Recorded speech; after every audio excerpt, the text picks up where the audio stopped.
as I look at the way the government in Turkey today has responded to the Hizmet movement specifically, I'm disappointed. Frankly, I'm disappointed. And I'm surprised too. I had not expected it. What I would like to see is a return to greater democracy. We don't want to see a country punishing its political dissidents. We want to see a country giving its political dissidents a platform, because in democracies, when we have disagreements, it makes democracy stronger. But there has to be freedom to disagree without being thrown in jail, without being maligned in the newspaper or on television. When the Hizmet movement or Hoca Efendi are mentioned specifically by governmentally influenced press in Turkey, it harms Turkey. Yes, it harms Hoca Efendi, but not nearly as much as it harms Turkey. Turkey is hurting itself today when it limits political discussion, when it maligns its political adversaries, when it uses political tools and economic tools to harm social services and educational institutions in Turkey. I don't think this harm will last. I think the harm will pass away. But it's a shame that it's going on now. And in some respects, I'm seeing this happening, and this has happened in our politics, this happens in other people's politics too, the kind of scapegoating, blaming, trying to duck responsibility for bad decisions that you've made.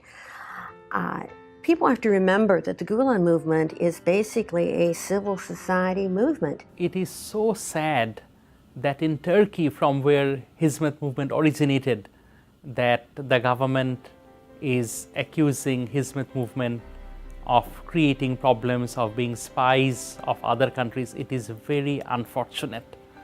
There is a saying that if you do good work, you earn true enemies and false friends. And I think that is what happened with Hizmet movement in Turkey.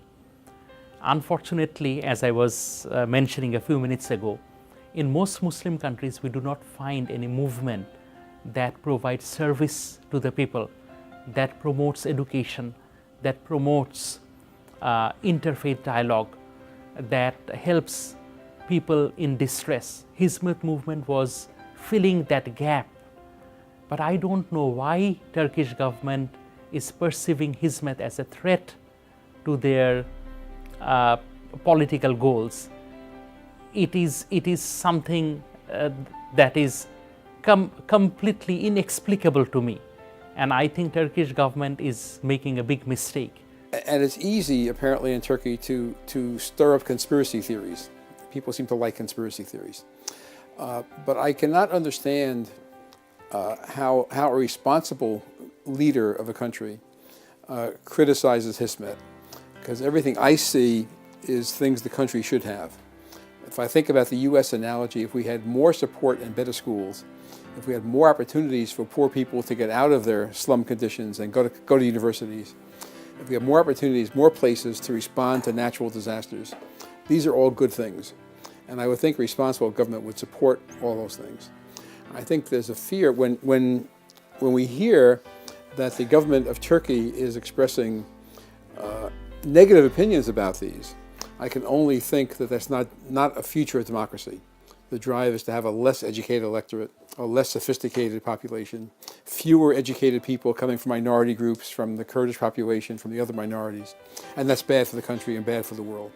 So I hope those things are wrong, and I hope those things stop, and we can have a country where everybody can contribute to society in the best way possible.